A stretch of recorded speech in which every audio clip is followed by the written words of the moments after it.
ನಮಸ್ಕಾರ ಸ್ನೇಹಿತರೆ, ನಿಮ್ಮೆಲ್ಲರಿಗೂ ಸ್ವಾಗತ. ಸ್ನೇಹಿತರೆ, ಒಳ್ಳೆಯ ಜನರು ಯಾವತ್ತಿಗೂ ಯಾಕೆ ದುಃಖದಲ್ಲಿ ಇರ್ತಾರೆ ಮತ್ತು ಪಾಪಿ ವ್ಯಕ್ತಿಗಳು ಮೌಜು ಮಸ್ತಿಯನ್ನು ಮಾಡ್ತಾರೆ? ಸ್ನೇಹಿತರೆ, ಈ ಒಂದು ಮಾತಿನಲ್ಲಿ ಯಾವ ಸಂಶಯ ಇಲ್ಲ. ಆದರೆ ಇದಕ್ಕೆ ಎರಡು ಕಾರಣಗಳು ಇವೆ. ನಾವು ಇದರ ಬಗ್ಗೆ ವಿಸ್ತಾರವಾಗಿ ನಿಮಗೆ ತಿಳಿ ಹೇಳಲು ಪ್ರಯತ್ನ ಮಾಡ್ತೀವಿ. ಎಲ್ಲಕ್ಕಿಂತ ಮೊದಲು ಒಳ್ಳೆಯ ಜನರಿಗೆ ಭಗವಂತ ಯಾಕೆ ದುಃಖವನ್ನು ಕೊಡುತ್ತಾರಂತ ತಿಳಿದುಕೊಳ್ಳೋಣ. ಹಾಗಾದರೆ ಬನ್ನಿ, ಈ ಧಾರ್ಮಿಕ ಕಥೆಯ ಮೂಲಕ ನಿಮಗೆ ತಿಳಿಸುವ ಪ್ರಯತ್ನವನ್ನು ಮಾಡ್ತೀವಿ. ಎಲ್ಲಕ್ಕಿಂತ ಮೊದಲು ವಿಡಿಯೋವನ್ನು ಲೈಕ್ ಮಾಡಿ, ಭಕ್ತಿಯಿಂದ ಕಾಮೆಂಟ್ ಬಾಕ್ಸ್ನಲ್ಲಿ ಜೈ ಶ್ರೀ ಕೃಷ್ಣ ಅಂತ ಬರೆಯಿರಿ. ಸ್ನೇಹಿತರೆ, ಇದು ಒಂದು ಸಮಯದ ಮಾತು ಆಗಿದೆ. ಯಾವುದೋ ಒಂದು ಊರಿನಲ್ಲಿ ತನ್ನ 3 ಹೆಣ್ಣು ಮಕ್ಕಳ ಜೊತೆಗೆ ಒಬ್ಬ ವಿಧವೆ ಸ್ತ್ರೀ ಇರುತ್ತಿದ್ದಳು. ಸಣ್ಣ ವಯಸ್ಸಿನಲ್ಲಿಯೇ ಈಕೆಯ ಪತ್ನಿ ತೀರಿ ಹೋಗಿದ್ದರು. ಇಲ್ಲಿ 3 ಹೆಣ್ಣು ಮಕ್ಕಳನ್ನು ಸಾಕುವಂಥ ಜವಾಬ್ದಾರಿ ಈ ಅಬಲೆ ನಾರಿಯ ಮೇಲೆ ಬಂದಿತ್ತು. ತನ್ನ ಮಕ್ಕಳನ್ನು ಕರೆದುಕೊಂಡು ಆ ವಿಧವೆ ನಾರಿ ಎಲ್ಲಿಗೆ ಹೋಗುತ್ತಿದ್ದಳು ಹೇಳಿ? ಮಕ್ಕಳನ್ನು ಬಿಟ್ಟು ಯಾವ ಕೆಲಸ ಕಾರ್ಯಗಳನ್ನು ಮಾಡಲು ಸಹ ಆಕೆಗೆ ಆಗುತ್ತಿರಲಿಲ್ಲ. ಮೇಲಿನಿಂದ ಸಮಾಜದ ಕೆಟ್ಟ ಮಾತುಗಳನ್ನು ಕೇಳುವ ಸ್ಥಿತಿ ಕೂಡ ಬಂದಿತ್ತು. ಈಕೆಗೆ ಯಾರೂ ಕೂಡ ಸಹಾಯ ಮಾಡುವಂಥವರು ಇರಲಿಲ್ಲ. ತನ್ನ ಗಂಡನನ್ನು ನೆನೆಯುತ್ತಾ ತನಗೆ ತಿಳಿದ ಹಾಗೆ ಆ ಮಕ್ಕಳನ್ನು ಆಕೆ ಸಾಕುತ್ತಿದ್ದಳು. ಒಂದು ದಿನ ಆಕೆ ಅತ್ಯಧಿಕವಾಗಿ ಚಿಂತೆ ಮಾಡಿದ ಕಾರಣ ಅನಾರೋಗ್ಯಕ್ಕೆ ಒಳಗಾಗುತ್ತಾಳೆ. ಇನ್ನೊಂದೆಡೆ ಆ ಮಕ್ಕಳ ಮೇಲೆ ಚಿಂತೆ ಕೂಡ ಇತ್ತು. ಅದುವರೆಗೆ ಏನಾಗುತ್ತೋ, ಹೇಗೆ ಇವರನ್ನು ಬೆಳೆಸಬೇಕನ್ನೋದಾಗಿತ್ತು. ಇದೇ ವಿಷಯಗಳನ್ನು ಯೋಚನೆ ಮಾಡುತ್ತಾ ಆಕೆಯ ಆರೋಗ್ಯ ಹದಗೆಡುತ್ತದೆ. ಆಕೆಯ ಅಂತ್ಯದ ಸಮಯ ಕೂಡ ಹತ್ತಿರಕ್ಕೆ ಬಂತು. ಮೃತ್ಯುವಿನ ಸಮಯದಲ್ಲಿ ಯಮರಾಜನ ಒಬ್ಬ ದೂತರು ಈ ವಿಧವೆಯ ಬಳಿ ಆಕೆಯ ಪ್ರಾಣವನ್ನು ಪಡೆಯಲು ಬಂದನು. ಆದರೆ ಅಲ್ಲಿರುವಂಥ ದೃಶ್ಯವನ್ನು ಕಂಡು ಆತ ಚಿಂತೆ ಮಾಡಲು ಶುರು ಮಾಡಿದ. ಇಲ್ಲಿ ಆ ವಿಧವೆಯು ನೆಲದ ಮೇಲೆ ಪ್ರಜ್ಞಾಹೀನ ಸ್ಥಿತಿಯಲ್ಲಿ ಬಿದ್ದಿದ್ದಳು ಮತ್ತು ಆಕೆಯ 3 ಹೆಣ್ಣು ಮಕ್ಕಳು ಆಕೆಯ ಬಳಿ ಕುಳಿತುಕೊಂಡು ಕಣ್ಣೀರು ಹಾಕುತ್ತಿದ್ದರು. ಈ ದೃಶ್ಯವನ್ನು ಕಂಡು ಆ ಯಮದೂತನಿಗೆ ತುಂಬ ಕರುಣೆ ಬರುತ್ತದೆ. ಆತನಿಗೆ ಆ ಚಿಕ್ಕ ಹೆಣ್ಣು ಮಕ್ಕಳ ದುಃಖವನ್ನು ನೋಡಲು ಸಾಧ್ಯವಾಗಲಿಲ್ಲ. ಆ ಯಮದೂತ ಈ ರೀತಿ ಯೋಚನೆ ಮಾಡ್ತಾನೆ, ಒಂದು ವೇಳೆ ನಾನು ಈ ಮಹಿಳೆಯ ಪ್ರಾಣವನ್ನು ತೆಗೆದುಕೊಂಡು ಯಮಪುರಿಗೆ ಹೋದರೆ ಈ ಹೆಣ್ಣು ಮಕ್ಕಳು ಅನಾಥರಾಗುತ್ತಾರೆ. ಇವರಿಗೆ ಯಾರು ಸಹಾಯ ಮಾಡುತ್ತಾರೆ? ಇವರ ಪಾಲನೆ ಪೋಷಣೆಯನ್ನು ಯಾರು ಮಾಡುತ್ತಾರೆ? ಸ್ವಲ್ಪ ಸಮಯ ಯೋಚನೆ ಮಾಡಿದ ನಂತರ ಯಮನ ದೂತನು ಆ ವಿಧವೆ ಸ್ತ್ರೀಯ ಪ್ರಾಣವನ್ನು ತೆಗೆದುಕೊಳ್ಳಲಿಲ್ಲ. ಮರಳಿ ಆತ ಯಮಲೋಕಕ್ಕೆ ಹೋಗುತ್ತಾನೆ. ಯಮಲೋಕಕ್ಕೆ ಹೋಗಿ ತಲುಪಿದ ನಂತರ ಯಮರಾಜರು ಆತನಿಗೆ ಈ ಪ್ರಶ್ನೆಯನ್ನು ಮಾಡ್ತಾರೆ, ನೀನು ಬರಿಗೈಯಲ್ಲಿ ಯಾಕೆ ಬಂದಿದ್ದೀಯಾ? ನೀನು ಆ ವಿಧವೆ ಸ್ತ್ರೀಯ ಪ್ರಾಣವನ್ನು ತೆಗೆದುಕೊಳ್ಳಲು ಹೋಗಿದ್ದೆ.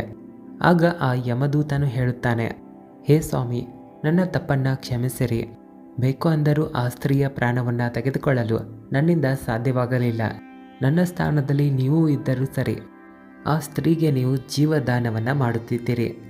ನನ್ನಿಂದ ಆ ವಿಧವೆ ಸ್ತ್ರೀಯರ ಮುಗ್ಧ ಹೆಣ್ಣು ಮಕ್ಕಳ ದುಃಖವನ್ನು ನೋಡಲು ಸಾಧ್ಯವಾಗಲಿಲ್ಲ. ಯಾವಾಗ ನಾನು ಪ್ರಾಣ ತೆಗೆದುಕೊಳ್ಳಲು ಹೋದೆನೋ ಅಲ್ಲಿ ಆ ವಿಧವೆಗೆ ಚಿಕ್ಕ ಚಿಕ್ಕ 3 ಹೆಣ್ಣು ಮಕ್ಕಳು ಇರೋದು ಕಂಡು ಬಂತು. ಅವರೆಲ್ಲ ಆ ತಾಯಿಯನ್ನು ಹಿಡಿದುಕೊಂಡು ಕಣ್ಣೀರು ಹಾಕುತ್ತಿದ್ದರು. ಒಂದು ವೇಳೆ ನಾನು ಆ ಸ್ತ್ರೀಯ ಪ್ರಾಣವನ್ನು ತೆಗೆದುಕೊಂಡು ಬಂದಿದ್ದರೆ ಆ ಮಕ್ಕಳನ್ನು ಯಾರು ನೋಡಿಕೊಳ್ಳುತ್ತಿದ್ದರು? ಅವರಿಗೆ ಯಾರು ಊಟವನ್ನು ನೀಡುತ್ತಿದ್ದರು? ಮೃತ್ಯು ಲೋಕದಲ್ಲಿರುವಂಥ ಮನುಷ್ಯರು ತುಂಬಾ ಸ್ವಾರ್ಥಿ ಮತ್ತು ಕರುಣೆ ಇಲ್ಲದವರೂ ಆಗಿದ್ದಾರೆ. ಯಾರೂ ಸಹ ಆ ಮಕ್ಕಳಿಗೆ ಸಹಾಯವನ್ನು ಮಾಡೋದಿಲ್ಲ. ಯಮದೂತ ಈ ರೀತಿ ಹೇಳುತ್ತಾನೆ, ಹೇ ಧರ್ಮರಾಜರೇ, ನಿಮ್ಮಲ್ಲಿ ನನ್ನ ಒಂದು ವಿನಂತಿ ಇದೆ. ನೀವು ಆ ವಿಧವೆ ಸ್ತ್ರೀಗೆ ಕೆಲವು ಸಮಯದ ತನಕ ಜೀವನದಾನ ನೀಡಿರಿ. ಇದರಿಂದ ಆ ಮಕ್ಕಳನ್ನು ಸಾಕಿ ಸಲುಗಿ ದೊಡ್ಡವರನ್ನಾಗಿ ಮಾಡಬಹುದು. ಯಮದೂತರ ಈ ಮಾತನ್ನು ಕೇಳಿದ ಯಮರಾಜರು ಈ ರೀತಿ ಹೇಳ್ತಾರೆ, ಹೇ ದೂತ, ಈ ಜಗತ್ತಿನಲ್ಲಿ ನಿಶ್ಚಯ ಮಾಡಿದಂಥ ಸಮಯದಲ್ಲಿ ಎಲ್ಲ ಪ್ರಾಣಿಗಳ ಅಂತ್ಯ ಆಗುತ್ತದೆ. ಇಲ್ಲಿ ಯಾವ ವ್ಯಕ್ತಿಯ ಆಯಸ್ಸನ್ನು ಕಡಿಮೆ ಮಾಡಲು ಸಾಧ್ಯವಿಲ್ಲ, ಹೆಚ್ಚಿಗೆ ಮಾಡಲು ಸಹ ಸಾಧ್ಯವಿಲ್ಲ. ಇಲ್ಲಿ ಯಾರಿಗೂ ಜೀವನ ಕೊಡಲು ಸಾಧ್ಯವಿಲ್ಲ ಮತ್ತು ಸಮಯಕ್ಕೂ ಮುನ್ನ ಜೀವ ತೆಗೆದುಕೊಳ್ಳಲು ಸಹ ಸಾಧ್ಯವಿಲ್ಲ. ಯಾರ ಭಾಗ್ಯದಲ್ಲಿ ಏನು ಬರೆದಿರುತ್ತದೆಯೋ ಅದು ಸರಿಯಾಗಿಯೇ ನಡೆಯುತ್ತದೆ. ನಿನ್ನಿಂದ ಯಾವ ವ್ಯಕ್ತಿಯ ಭಾಗ್ಯವನ್ನು ಬದಲಾಯಿಸಲು ಸಾಧ್ಯವಿಲ್ಲ. ನೀನು ಇಂದು ಸೃಷ್ಟಿಯ ನಿಯಮವನ್ನು ಉಲ್ಲಂಘಿಸಿದ್ದೀಯ. ನೀನು ತುಂಬ ದೊಡ್ಡ ಅಪರಾಧವನ್ನು ಮಾಡಿದ್ದೀಯ. ಹಾಗಾಗಿ ಖಂಡಿತವಾಗಿ ನಿನಗೆ ಇದರ ಶಿಕ್ಷೆ ಆಗುತ್ತದೆ. ಈಗ ನೀನು ಭೂಮಿಯ ಮೇಲೆ ಹೋಗಿ ಮನುಷ್ಯನಾಗಿ ಹುಟ್ಟು. ನಿನ್ನ ಮೂಲಕ ಮಾಡಿದಂಥ ಅಪರಾಧದ ಶಿಕ್ಷೆಯನ್ನು ಅನುಭವಿಸುವ. ನಂತರ ಆ ಯಮದೂತ ಹೇಳುತ್ತಾನೆ, ಹೇ ಪ್ರಭು, ಭೂಲೋಕದಲ್ಲಿ ನನ್ನ ಉದ್ಧಾರ ಹೇಗೆ ಆಗುತ್ತದೆ ಮತ್ತು ಯಾವಾಗ ಆಗುತ್ತದೆ? ಆಗ ಧರ್ಮರಾಜರು ಈ ರೀತಿ ಹೇಳ್ತಾರೆ, ಹೇ ದೂತ, ಯಾವಾಗ ನೀನು ಭೂಲೋಕಕ್ಕೆ ಹೋಗಿ 3 ಬಾರಿ ನಿನ್ನ ಮೂರ್ಖತನದ ಮೇಲೆ ನಗುತ್ತೀಯೋ ಆಗ ನಿನ್ನ ಉದ್ಧಾರ ಆಗುತ್ತದೆ. ಸ್ನೇಹಿತರೆ, ಧರ್ಮರಾಜರು ಈ ಮಾತನ್ನ ಹೇಳಿ ಆ ದೂತನನ್ನ ಭೂಲೋಕಕ್ಕೆ ನೂಕುತ್ತಾರೆ. ಈತ ಭೂಲೋಕದ ಮೇಲೆ ಮನುಷ್ಯನ ಶರೀರದಲ್ಲಿ ಬಂದಿದ್ದ. ಆತನ ಶರೀರದ ಮೇಲೆ ವಸ್ತ್ರಗಳು ಇರಲಿಲ್ಲ. ಮೃತ್ಯುಲೋಕದ ಒಂದು ನಿಯಮ ಇದೆ. ಯಾವಾಗ ಯಾವುದಾದ್ರೂ ಮನುಷ್ಯ ಜನ್ಮವೆತ್ತುತ್ತಾನೋ ಆ ಸಮಯದಲ್ಲಿ ಆತ ನಗ್ನವಾಗಿ ಇರುತ್ತಾನೆ. ಹಾಗಾಗಿ ಈತ ನಿರ್ವಸ್ತ್ರವಾಗಿ ಒಂದು ದಾರಿಯ ಪಕ್ಕದಲ್ಲಿ ಬಿದ್ದಿದ್ದ. ಆ ದಾರಿಯಲ್ಲಿ ಒಬ್ಬ ಚಮ್ಮಾರ ಹೋಗುತ್ತಿದ್ದ. ಚಳಿಯಿಂದ ಉಳಿದುಕೊಳ್ಳಲು ತನ್ನ ಮಕ್ಕಳಿಗೆ ಬಟ್ಟೆಯನ್ನು ತರಲು ಆ ಚಮ್ಮಾರ ಹೋಗುತ್ತಿದ್ದ. ದಾರಿಯಲ್ಲಿ ಒಬ್ಬ ನಗ್ನ ವ್ಯಕ್ತಿಯನ್ನ ಕಂಡು ಆತನ ಮೇಲೆ ಅವನಿಗೆ ದಯೆ ಬಂತು. ತನ್ನ ಮಕ್ಕಳಿಗಂತೂ ಬಟ್ಟೆಯನ್ನು ತೆಗೆದುಕೊಳ್ಳಲಿಲ್ಲ. ಆದರೆ ಈ ಯಮದೂತನಿಗೆ ಬಟ್ಟೆ ಮತ್ತು ಕಂಬಳಿಯನ್ನ ಖರೀದಿ ಮಾಡಿಕೊಟ್ಟ. ನಂತರ ಆ ಯಮದೂತ ಈ ರೀತಿ ಹೇಳುತ್ತಾನೆ, ಹೇ ಅಣ್ಣ, ನೀವು ನನಗೆ ಬಟ್ಟೆ ಮತ್ತು ಕಂಬಳಿಯನ್ನು ಕೊಟ್ಟು ದೊಡ್ಡ ಉಪಕಾರವನ್ನ ಮಾಡಿದ್ದೀರಾ. ಆದರೆ ನನಗೆ ಯಾವ ಕುಟುಂಬ ಇಲ್ಲ, ನನ್ನ ಬಳಿ ಮನೆ ಇಲ್ಲ, ಆಹಾರಕ್ಕೂ ಯಾವ ವ್ಯವಸ್ಥೆಯೂ ಇಲ್ಲ. ಆಗ ಚಮ್ಮಾರ ಈ ರೀತಿ ಹೇಳುತ್ತಾನೆ, ಹೇ ಅಣ್ಣ, ನನ್ನ ಜೊತೆ ನೀನು ಬಾ, ನಾನು ನಿನಗೆ ಕೆಲಸವನ್ನ ಕೊಡಿಸುತ್ತೇನೆ ಮತ್ತು ಊಟದ ವ್ಯವಸ್ಥೆಯನ್ನ ಮಾಡುತ್ತೇನೆ. ನಂತರ ಆ ಚಮ್ಮಾರನು ಆ ಯಮದೂತನ ಕರೆದುಕೊಂಡು ತನ್ನ ಮನೆಗೆ ಹೋಗುತ್ತಾನೆ. ಅಲ್ಲಿ ಆ ಚಮ್ಮಾರನ ಹೆಂಡತಿ ನೋಡುತ್ತಾಳೆ. ಈಕೆಯ ಗಂಡ ತನ್ನ ಮಕ್ಕಳಿಗೆ ಬಟ್ಟೆಯನ್ನು ತರಲು ಹೋಗಿರುತ್ತಾನೆ. ಆದರೆ ಏನನ್ನೂ ತರಲಿಲ್ಲ. ಮರಳಿ ಒಬ್ಬ ವ್ಯಕ್ತಿಯನ್ನ ತನ್ನ ಮನೆಗೆ ಕರೆದುಕೊಂಡು ಬಂದಿದ್ದ. ಇದನ್ನು ಕಂಡು ಆ ಚಮ್ಮಾರನ ಹೆಂಡತಿಗೆ ತುಂಬಾ ಸಿಟ್ಟು ಬರುತ್ತದೆ. ತನ್ನ ಗಂಡನ ಜೊತೆ ಜಗಳವಾಡಲು ಶುರು ಮಾಡುತ್ತಾಳೆ. ಇದನ್ನು ಕಂಡು ಆ ಯಮದೂತ ತುಂಬಾನೇ ನಗುತ್ತಾನೆ. ಇದನ್ನು ಕಂಡು ಆ ಚಮ್ಮಾರ ಆತನಿಗೆ ಪ್ರಶ್ನೆ ಮಾಡುತ್ತಾನೆ, ಹೇ ಅಣ್ಣ, ಯಾಕೆ ನೀನು ನಗುತ್ತಿದ್ದೀಯಾ? ಅಂಥದ್ದು ನೀವು ಏನು ಕಂಡಿದ್ದೀರಾ? ಆಗ ಆ ಯಮದೂತ ಹೇಳುತ್ತಾನೆ, ನನ್ನ ನಗುವಿನ ರಹಸ್ಯವನ್ನು ನಾನು ಈಗ ಹೇಳಲು ಸಾಧ್ಯವಿಲ್ಲ. ಸಮಯ ಬಂದಾಗ ನಾನು ನಿಮಗೆ ಹೇಳುತ್ತೇನೆ. ನಂತರ ಆ ಯಮದೂತ ಆ ಚಮ್ಮಾರನ ಮನೆಯಲ್ಲಿ ವಾಸ ಮಾಡಲು ಶುರು ಮಾಡುತ್ತಾರೆ. ಆ ಚಮ್ಮಾರನ ಎಲ್ಲ ಕೆಲಸವನ್ನ ಇವರು ಕಲಿತುಕೊಳ್ಳುತ್ತಾರೆ. ಆ ಯಮದೂತ ಆ ಚಮ್ಮಾರನ ಮನೆಯಲ್ಲಿ ಕೆಲಸ ಮಾಡಲು ಶುರು ಮಾಡುತ್ತಾರೆ. ತುಂಬಾನೇ ಸುಂದರವಾದ ಚಪ್ಪಲಿಗಳನ್ನು ತಯಾರಿಸಲು ಕಲಿತುಕೊಂಡರು. ಆಗಿನಿಂದ ಆ ಚಮ್ಮಾರನ ಚಪ್ಪಲಿಗಳ ವ್ಯಾಪಾರ ಹೆಚ್ಚಿಗೆ ಆಯಿತು. ಇಡೀ ರಾಜ್ಯದಲ್ಲಿ ಆ ಚಮ್ಮಾರನ ಚಪ್ಪಲಿಗಳ ಪ್ರಸಿದ್ಧಿ ಹೆಚ್ಚಾಯಿತು. ಆ ಚಮ್ಮಾರನು ಕೂಡ ಇದರಿಂದ ತುಂಬಾನೇ ಶ್ರೀಮಂತನಾದನ. ಇಲ್ಲಿಯ ತನಕ ದೊಡ್ಡ ರಾಜ ಮಹಾರಾಜರು ಕೂಡ ಆ ಚಮ್ಮಾರನ ಬಳಿಯಿಂದ ಚಪ್ಪಲಿಗಳನ್ನು ತಯಾರಿಸಿ ತೆಗೆದುಕೊಂಡು ಹೋದರು. ಯಾವ ದಿನದಿಂದ ಆ ಯಮದೂತ ಆ ಚಮ್ಮಾರನ ಮನೆಗೆ ಬಂದಿದ್ದರ ಆಗಿನಿಂದ ಆ ಚಮ್ಮಾರನ ಅದೃಷ್ಟವೇ ಬದಲಾಗಿತ್ತು. ಆತನ ಮನೆಯಲ್ಲಿ ಯಾವುದೇ ರೀತಿಯ ಧನ ಸಂಪತ್ತಿನ ಕೊರತೆ ಇರಲಿಲ್ಲ. ಒಂದು ದಿನ ಅಚಾನಕವಾಗಿ ರಾಜನ ಸೈನಿಕನು ಚರ್ಮವನ್ನು ತೆಗೆದುಕೊಂಡು ಆ ಚಮ್ಮಾರನ ಮನೆಗೆ ಬರುತ್ತಾನೆ. ನಂತರ ಈ ರೀತಿ ಹೇಳುತ್ತಾನೆ, ನೋಡು ಚಮ್ಮಾರ, ನಮ್ಮ ರಾಜರು ಇದೇ ಚರ್ಮದಿಂದ ತಯಾರಿಸಿದ ಚಪ್ಪಲಿಗಳನ್ನು ಧರಿಸಲು ಇಷ್ಟಪಡುತ್ತಿದ್ದಾರೆ. ಈ ಚರ್ಮವು ತುಂಬಾನೇ ದುಬಾರಿಯಾಗಿದ್ದು, ಸರಿಯಾಗಿ ಇದರಿಂದ ಒಂದು ಜೋಡಿ ಚಪ್ಪಲಿಗಳನ್ನು ತಯಾರಿಸಿಕೊಡು. ಈ ಚರ್ಮ ಯಾವುದೇ ಕಾರಣಕ್ಕೂ ಹಾಳಾಗಬಾರದು. ನೆನಪಿಡು, ಈ ಚರ್ಮದಿಂದ ತುಂಬಾನೇ ಚೆನ್ನಾಗಿರುವಂಥ ಚಪ್ಪಲಿಗಳನ್ನು ತಯಾರಿಸು. ರಾಜನ ಸೈನಿಕನು ಆ ಚರ್ಮವನ್ನು ಆ ಚಮ್ಮಾರನಿಗೆ ಕೊಟ್ಟು ಮರಳಿ ಅಲ್ಲಿಂದ ರಾಜ್ಯಕ್ಕೆ ಹೋಗುತ್ತಾನೆ. ಇಲ್ಲಿ ಚಮ್ಮಾರನು ಕೂಡ ಆ ಯಮದೂತನಿಗೆ ಈ ರೀತಿ ಹೇಳುತ್ತಾನೆ, ನೋಡು, ಇವು ಮಹಾರಾಜರ ಚಪ್ಪಲಿಗಳಾಗಿವೆ. ಇಲ್ಲಿ ನೀನು ಯಾವುದೇ ರೀತಿಯ ತಪ್ಪನ್ನು ಮಾಡಬೇಡ. ಈ ಚರ್ಮವು ತುಂಬ ದುಬಾರಿಯಾಗಿದೆ, ಹಾಗಾಗಿ ಇದನ್ನು ಹಾಳು ಮಾಡಬೇಡ. ರಾಜರಿಗೆ ಚಪ್ಪಲಿಗಳು ಬೇಕಾಗಿವೆ, ಹಾಗಾಗಿ ಇದರಿಂದಲೇ ನೀನು ತಯಾರಿಸಿ ಬಿಡು. ಒಂದು ವೇಳೆ ಇದರಲ್ಲಿ ಏನಾದರೂ ತಪ್ಪು ನಡೆದರೆ ರಾಜರು ಸಿಟ್ಟು ಮಾಡಿಕೊಳ್ತಾರೆ. ನಂತರ ನಮಗೆ ಕಠಿಣವಾದ ಶಿಕ್ಷೆಯನ್ನು ಕೊಡುತ್ತಾರೆ. ಚಮ್ಮಾರನು ಇಷ್ಟೆಲ್ಲ ತಿಳಿ ಹೇಳಿದ ನಂತರವ ಆ ಯಮದೂತನು ಬೇಕು ಅಂತ ಆ ಚರ್ಮದಿಂದ ಸಾಧಾರಣವಾದ ಚಪ್ಪಲಿಗಳನ್ನು ಮಾಡುತ್ತಾನೆ. ಯಾವಾಗ ಆ ಚಮ್ಮಾರನು ಆ ಚಪ್ಪಲಿಗಳನ್ನು ನೋಡುತ್ತಾನೋ ಆತನಿಗೆ ಉಸಿರು ಕಟ್ಟಿದಂತೆ ಆಗುತ್ತದೆ. ಆ ಯಮದೂತನಿಗೆ ಆತ ಕೆಟ್ಟದಾಗಿ ಬೈಯಲು ಶುರು ಮಾಡುತ್ತಾನೆ. ಇಲ್ಲಿಯ ತನಕ ಕಟ್ಟಿಗೆಯನ್ನು ತೆಗೆದುಕೊಂಡು ಆತನಿಗೆ ಹೊಡೆಯಲು ಮುಂದಾಗುತ್ತಾನೆ. ಆಗ ಈ ರೀತಿ ಹೇಳುತ್ತಾನೆ, ಹೇ ಮೂರ್ಖ, ನೀನು ಏನನ್ನ ಮಾಡಿದ್ದೀಯ? ನಿನಗೆ ಪದೇ ಪದೇ ಹೇಳಿದ್ದೆ, ಇದು ತುಂಬ ದುಬಾರಿಯಾಗಿರುವಂಥ ಚರ್ಮ ಆಗಿತ್ತು. ಇದರಿಂದ ಒಳ್ಳೆಯ ಚಪ್ಪಲಿಗಳನ್ನು ತಯಾರಿಸಬೇಕಾಗಿತ್ತು. ಆದರೆ ನೀನು ಇದನ್ನು ಯಾಕೆ ಈ ರೀತಿ ಮಾಡಿದ್ದೀಯ? ಈಗ ರಾಜರು ನಮ್ಮನ್ನು ಬಿಡೋದಿಲ್ಲ. ನೀನು ಸಾಯ್ತೀಯ, ನಿನ್ನ ಜೊತೆ ನಾನು ಕೂಡ ಸಾಯ್ತೀನಿ. ಅವರು ನನ್ನ ಇಡೀ ಕುಟುಂಬವನ್ನು ಬಂಧಿಸುತ್ತಾರೆ. ಈ ಚಮ್ಮಾರನು ದುಃಖದಲ್ಲಿರೋದನ್ನು ಕಂಡು ಈ ಯಮದೂತನು ತುಂಬಾ ನಗುತ್ತಾನೆ. ಈತ ನಗುವುದನ್ನು ಕಂಡು ಆ ಚಮ್ಮಾರನು ಈ ರೀತಿ ಪ್ರಶ್ನೆ ಮಾಡುತ್ತಾನೆ, ಇಲ್ಲ ಮೂರ್ಖನೇ, ಕೆಲಸವನ್ನು ಹಾಳು ಮಾಡಿದ್ದಷ್ಟೇ ಅಲ್ಲದೆ ಈಗ ನಗುತ್ತಿದ್ದೀಯ. ಆಗ ಯಮದೂತ ಹೇಳುತ್ತಾನೆ, ನೋಡು, ರಾಜನ ಚಪ್ಪಲಿಗಳನ್ನು ತೆಗೆದುಕೊಂಡು ಹೋಗಲು ಆ ಸೈನಿಕ ಬರುತ್ತಿದ್ದಾನೆ. ಆ ಸೈನಿಕನನ್ನು ಕಂಡು ಈ ಚಮ್ಮಾರನ ಕೈಕಾಲು ನಡುಗಲು ಶುರು ಮಾಡುತ್ತವೆ. ಒಂದು ವೇಳೆ ಈತ ಚಪ್ಪಲಿಗಳನ್ನು ಕೇಳಿದರೆ ನಾನು ಎಲ್ಲಿಂದ ಕೊಡಲಿ? ಅಷ್ಟರೊಳಗಡೆ ಆ ಸೈನಿಕ ಹತ್ತಿರಕ್ಕೆ ಬಂದು ಈ ರೀತಿ ಹೇಳುತ್ತಾನೆ, ಹೇ ಚಮ್ಮಾರನೇ, ನಿನಗೆ ನಾನು ನಿನ್ನೆ ಕೊಟ್ಟಿರುವಂಥ ಚರ್ಮದಿಂದ ನೀನು ಪಾದುಕೆಗಳನ್ನು ಮಾಡಬೇಡ, ಬದಲಿಗೆ ಚಪ್ಪಲಿಗಳನ್ನು ಮಾಡುವ. ಯಾಕಂದರೆ ರಾಜ್ಯರ ಅಂತ್ಯ ಆಗಿದೆ. ಇಲ್ಲಿರುವಂಥ ಪದ್ಧತಿ ಏನಿದೆ ಅಂದರೆ, ಮೃತ ಹೊಂದಿದಂಥ ವ್ಯಕ್ತಿಗೆ ಚರ್ಮದ ಚಪ್ಪಲಿಗಳನ್ನು ಧರಿಸಿ ಅಂತಿಮ ಕ್ರಿಯೆಯನ್ನು ಮಾಡಲಾಗುತ್ತದೆ. ಸ್ನೇಹಿತರೆ, ಆ ಸೈನಿಕನ ಮಾತನ್ನು ಕೇಳಿದ ಈ ಚಮ್ಮಾರನಿಗೆ ಈ ರೀತಿ ಅನಿಸುತ್ತದೆ, ಅದು ಮೃತ ಹೊಂದಿದಂಥ ಶರೀರದಲ್ಲಿ ಮರಳಿ ಪ್ರಾಣ ಬಂದಂತೆ ಆಗುತ್ತದೆ. ಆತನ ಕೈಯಲ್ಲಿದ್ದಂಥ ಕೋಲು ಜಾರಿ ಕೆಳಗಡೆ ಬೀಳುತ್ತದೆ. ಆತ ಯಮದೂತನ ಕಾಲುಗಳನ್ನು ಹಿಡಿದುಕೊಳ್ಳುತ್ತಾನೆ.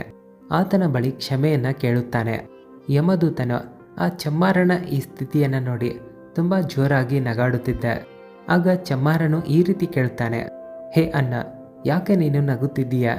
ಆಗ ಯಮದೂತನು ಈ ರೀತಿ ಹೇಳುತ್ತಾನೆ, ಹೇ ತಮ್ಮ, ನಾನು ಸಮಯ ಬಂದಾಗ ಇದಕ್ಕಿರುವ ಕಾರಣವನ್ನು ತಿಳಿಸುತ್ತೇನೆ.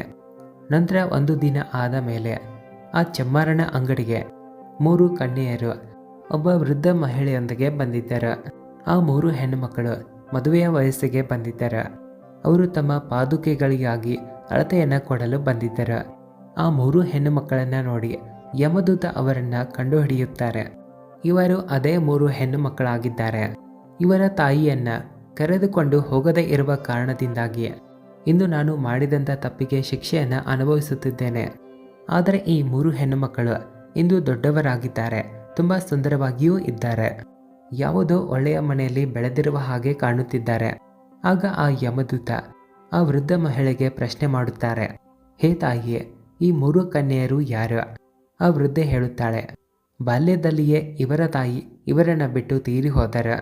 ಇವರಿಗೆ ಯಾರೂ ಸಹ ಸಹಾಯವನ್ನು ಮಾಡುವಂಥವರು ಇರಲಿಲ್ಲ. ನಾನು ಇವರನ್ನು ನನ್ನ ಬಳಿ ಇಟ್ಟುಕೊಂಡೆ. ನನ್ನ ಬಳಿ ಕೋಟಿಯ ಸಂಪತ್ತು ಇದೆ, ಆದರೆ ದುರ್ಭಾಗ್ಯದಿಂದ ನನ್ನವರು ಯಾರೂ ಇರಲಿಲ್ಲ.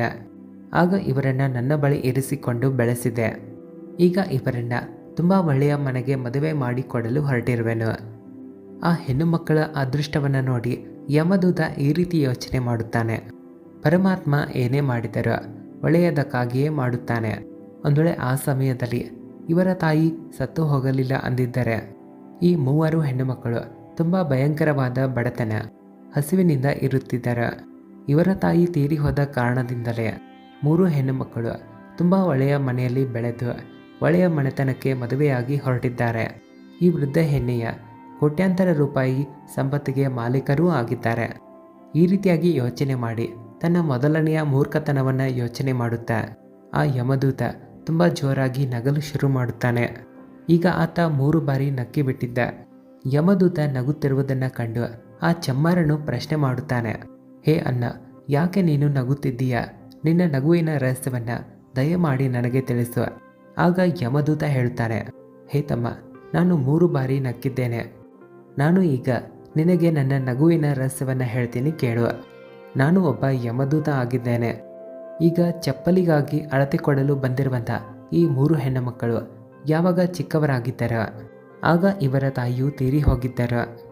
ಈ 3 ಹೆಣ್ಣು ಮಕ್ಕಳನ್ನು ನೋಡಿ ನಾನು ಇವರ ತಾಯಿಯ ಪ್ರಾಣವನ್ನು ತೆಗೆದುಕೊಂಡು ಹೋಗಲಿಲ್ಲ. ಅದೇ ಒಂದು ಕಾರಣದಿಂದಾಗಿ ಧರ್ಮರಾಜರು ನನಗೆ ಶಾಪವನ್ನು ಕೊಟ್ಟು ಭೂಮಿಯ ಮೇಲೆ ಕಳುಹಿಸಿದರು. ನಾನು ನಿರ್ವಸ್ತ್ರವಾಗಿ ಒಂದು ದಾರಿಯ ಪಕ್ಕದಲ್ಲಿ ಬಿದ್ದಿದ್ದೆ. ಆಗ ನೀನು ನನ್ನನ್ನು ಮನೆಗೆ ಕರೆದೆ. ಮನೆಗೆ ಬಂದಾಗ ನಿನ್ನೊಡನೆ ನಿನ್ನ ಹೆಂಡತಿ ತುಂಬ ಜಗಳವಾಡಿದ್ದಳು. ಯಾಕಂದರೆ ನೀನು ನಿನ್ನ ಮಕ್ಕಳಿಗೋಸ್ಕರ ಬಟ್ಟೆಯನ್ನು ಕೊಡಿಸದೆ ನನಗೆ ಕಂಬಳಿ ಮತ್ತು ಬಟ್ಟೆಯನ್ನು ಕೊಡಿಸಿದ್ದೆ. ಆಗ ನಾನು ಮೊದಲ ಬಾರಿಗೆ ನಿನ್ನ ಹೆಂಡತಿಯನ್ನು ಕಂಡು ತುಂಬಾ ನಕ್ಕಿದ್ದೆ. ನಿನ್ನ ಹೆಂಡತಿ ಆ ಹಣವನ್ನು ನೋಡಿ ದುಃಖಕ್ಕೆ ಒಳಗಾಗಿದ್ದಳು. ನೀನು ನನ್ನ ಮೇಲೆ ಆ ಹಣವನ್ನು ಖರ್ಚು ಮಾಡಿದ್ದೆ. ಆದರೆ ನಿನ್ನ ಹೆಂಡತಿಗೆ ಆ ಲಾಭ ಕಾಣುತ್ತಿರಲಿಲ್ಲ. ಅದು ನಾನು ನಿನ್ನ ಮನೆಗೆ ಬಂದ ಮೇಲೆ ನಿನ್ನ ಮನೆಯ ಉದ್ಧಾರ ಆಯಿತು. 2ನೆಯ ಬಾರಿ ನಿನ್ನ ಮೂರ್ಖತನವನ್ನು ನೋಡಿ ನನಗೆ ನಗು ಬಂತು. ಆ ಸಮಯದಲ್ಲಿ ರಾಜನಿಗೋಸ್ಕರ ಚಪ್ಪಲಿಯನ್ನು ತಯಾರಿಸಿದ್ದಕ್ಕೆ ನೀನು ನನಗೆ ಬೈಯುತ್ತಿದ್ದೆ. ನೀನು ಕೇವಲ ಆ ರಾಜನ ಪಾದುಕೆಗಳ ಬಗ್ಗೆ ಯೋಚನೆ ಮಾಡುತ್ತಿದ್ದೆ. ಆದರೆ ರಾಜನೊಂದಿಗೆ ಏನು ನಡೆದಿದೆ ಅನ್ನೋ ವಿಷಯ ನಿನಗೆ ಗೊತ್ತಿರಲಿಲ್ಲ. ಇಡೀ ಊರಿಗೆ ಗೊತ್ತಾಗಿತ್ತು ಅದು ರಾಜನ ಮೃತ್ಯು ಆಗಿದೆ ಅಂತ. ಆದರೆ ನಿನ್ನ ಗಮನ ರಾಜನ ಪಾದುಕೆಗಳ ಮೇಲೆ ಇತ್ತು. ನಾವು ಏನನ್ನ ಕಾಣುತ್ತೇವೋ ಅದನ್ನು ಕಂಡು ಖುಷಿ ಪಡುತ್ತೇವೆ. ಆದರೆ ನಮಗೆ ಯಾವುದು ಕಾಣುವುದಿಲ್ಲವೋ ಅದನ್ನು ನಾವು ನೋಡುವುದಿಲ್ಲ.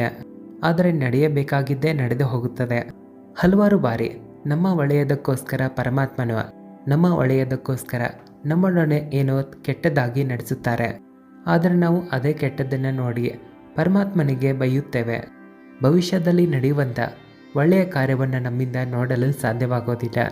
ಹಲವಾರು ಬಾರಿ ನಮ್ಮೊಡನೆ ಒಳ್ಳೆಯದು ನಡೆಯುತ್ತದೆ, ಆದರೆ ಭವಿಷ್ಯದಲ್ಲಿ ನಮ್ಮೊಡನೆ ಕೆಟ್ಟದ್ದು ಕೂಡ ನಡೆಯುತ್ತದೆ. ಆ ಘಟನೆಯನ್ನು ನಮ್ಮಿಂದ ನೋಡಲು ಸಾಧ್ಯವಾಗಿರೋದಿಲ್ಲ. ಯಾವುದೇ ಘಟನೆಯ ಹಿಂದೆ ಒಳ್ಳೆಯ ಮತ್ತು ಕೆಟ್ಟ ಪರಿಣಾಮ ಎರಡೂ ಇರುತ್ತವೆ. ನಾವು ಎಲ್ಲ ಘಟನೆಗಳನ್ನು ಸಮಯಕ್ಕನುಸಾರವಾಗಿ ನೋಡಿಕೊಂಡು ಹೋಗಬೇಕು.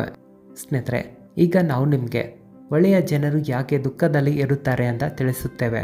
ಇದಕ್ಕಿರುವ 2 ಕಾರಣ ಏನಿವೆ ಅಂದರೆ, ಇಲ್ಲಿ ಒಳ್ಳೆಯ ಜನರೊಂದಿಗೆ ಯಾಕೆ ಕೆಟ್ಟದ್ದು ನಡೆಯುತ್ತದೆ ಅಂದರೆ, ಮುಂಬರುವಂಥ ಸಮಯದಲ್ಲಿ ಅವರೊಂದಿಗೆ ತುಂಬ ಒಳ್ಳೆಯ ಘಟನೆಗಳು ನಡೆಯುತ್ತವೆ.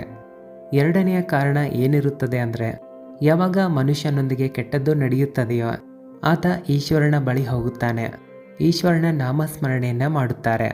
ಇದರಿಂದ ಅವರ ಎಲ್ಲ ಪಾಪ ದೋಷಗಳು ನಾಶವಾಗುತ್ತವೆ. ಈಶ್ವರನ ಭಕ್ತಿಯೇ ಮುಕ್ತಿಯ ಒಳ್ಳೆಯ ಮಾರ್ಗವಾಗಿದೆ. ಇಲ್ಲಿ ಒಳ್ಳೆಯ ಜನರಿಗೆ ಮಾತ್ರ ಈಶ್ವರನಲ್ಲಿ ಭಕ್ತಿ ತೋರಿಸುವಂಥ ಅವಕಾಶ ಪದೇ ಪದೇ ಸಿಗುತ್ತದೆ. ವಿಡಿಯೋ ಇಷ್ಟ ಆದರೆ ಜೈ ಶ್ರೀಕೃಷ್ಣ ಅಂತ ಕಾಮೆಂಟ್ ಹಾಕಿ. ವಿಡಿಯೋ ನೋಡೋದಕ್ಕಾಗಿ ಧನ್ಯವಾದಗಳು.